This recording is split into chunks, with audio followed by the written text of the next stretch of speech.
सोया शदीद गुस्से में आ जाती है अपने बड़े भैया के पास और आकर कहती है कि बड़े भैया आपने ये क्या कर डाला। कैसे महविश भाभी को इतनी तकलीफ दे दी। जैसा कि आप सब जानते हैं कि वानिया भाभी ने क्या कुछ किया है और हमें अरसलान ने सब कुछ बता दिया है कि आखिर क्या वजह बनी थी। आपने क्यों उसको मना किया था ताकि वो ये बात ना करे, लेकिन आपने किस तरीके से महविश भाभी की बात को उछाल दिया और आपने वानिया की बात को किस तरीके से दबोच लिया। आखिर ये कहाँ का इंसाफ है, आप ऐसा कैसे कर सकते हैं। मुझे तो यकीन ही नहीं आ रहा कि आप कल तक इतने ज्यादा यानी कि हर एक का प्यार करने वाले, हर एक से मोहब्बत करने वाले, आज इतनी तकलीफ दे रहे हैं दूसरों को। आखिर ऐसा कोई कैसे कर सकता है। जिसको सुनकर कबीर कहता है कि देखो, अब तुम भी इन लोगों की सीट मत ठान लेना। जैसा कि उन लोगों ने मुझे जलील और रुस्वा किए जमाने के सामने, आज तुम भी वही काम करने की कोशिश कर रही हो। जिस पर वो कहती है कि मैं आपको सिर्फ और सिर्फ सच्चाई बताने की कोशिश कर रही हूँ, मेरा मकसद और कुछ भी नहीं है। आप बिना वजह टेंशन मत लें, लेकिन आपको जाकर उनसे माफी मांगनी होगी और उनको वापस लेके आना होगा। जिस पर साफ साफ मना कर देता है कबीर और कहता है कि नहीं, मैं अपने जीते जी ऐसा तो नहीं कर सकता। अपने हाथों अपना खून कैसे कर जाऊं। कैसी बातें कर रही हो तुम, तुम्हें शायद अंदाजा नहीं है कि तुम क्या कहना चाह रही हो। जिस पर कबीर को वो कहती है कि आप भी नहीं समझ पा रहे हैं। हम सबको पता चल चुका है कि जो कुछ किया है वानिया भाभी ने, इससे बढ़कर आखिर और क्या हो सकता है और कैसे आप उनकी साइड ले सकते हैं। मुझे तो इन सब चीजों की समझ नहीं आ रही है। जिस पर वो उसको कहता है कि देखो, तुम छोटी हो तो छोटी ही बन के रहो। मैं तुम्हें इस चीज की परमिशन नहीं देता हूं कि तुम कोई भी बात मुझसे पूछो या कोई सवाल करो।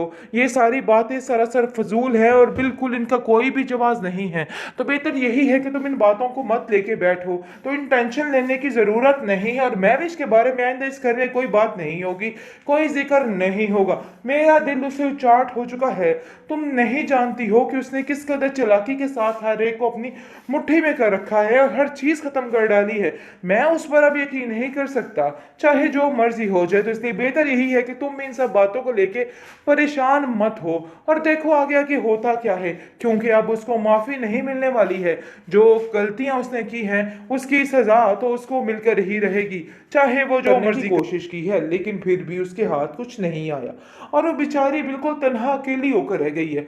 लेकिन ये चीज की समझ नहीं आ रही कबीर को। कबीर ने जो उसके साथ किया है उसकी माफी उसको फिलहाल तो नहीं मिलने वाली है, क्योंकि इस दफा मुमानी जान भी किस मुंह से जाए। बार बार जिल्लत भरा सामान लेके वो जाती है और इन लोगों की सुलह करवा के वापस ले आती है। लेकिन इस दफा ऐसा कुछ भी नहीं होने वाला, क्योंकि ठान लिया है महविश ने कि अब वो दोबारा वापस नहीं जाने वाली, चाहे जो मर्जी हो जाए। लेकिन इस पर आकर उसकी दोस्त कहती है शीबा के देखो इस बच्चे का क्या होगा, कैसी बातें कर रही हो तुम, क्यों अपना फ्यूचर तबाही की तरफ कर रही।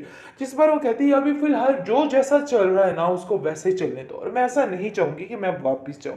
इसलिए इस मामले पे अभी बिल्कुल कोई बात नहीं होगी।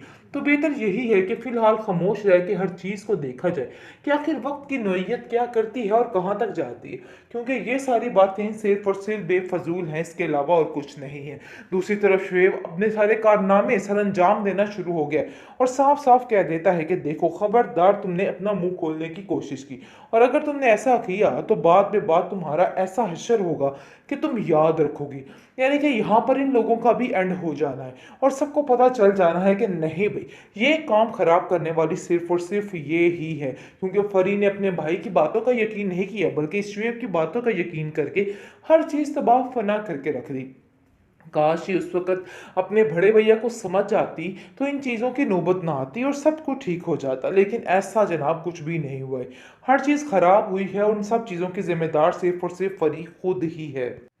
बेहतरीन ड्रामा सीरियल बड़े भैया की इस एपिसोड में आप देखेंगे कि जिस तरीके से इस ड्रामा काफ़ी अच्छे अंदाज में चल रहा था, वहीं पे आके कबीर की वजह से काफ़ी लोगों का दिल टूट चुका है, क्योंकि कबीर ने जो हरकत की है बेवकूफ़ों वाली, ये उसको नहीं करनी चाहिए थी।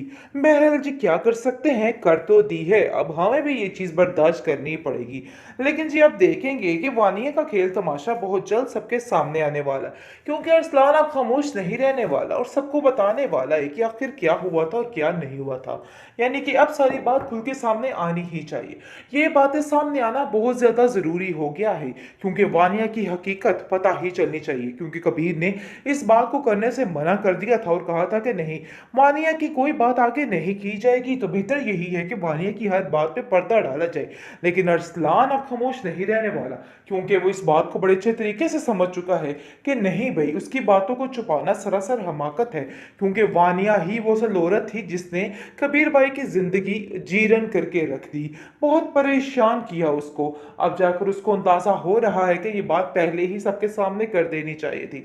लेकिन जी आप देखेंगे कि मुमानी जान कबीर के पास आ जाएगी बहुत जल्द और कहेगी कि तुमने ये सोचा भी कैसे कि आज सब कुछ हो रहा है, तुम्हें इन बातों पर ध्यान नहीं देना चाहिए था, और वैसे भी ये बात समझने वाली है और अकल वाली है।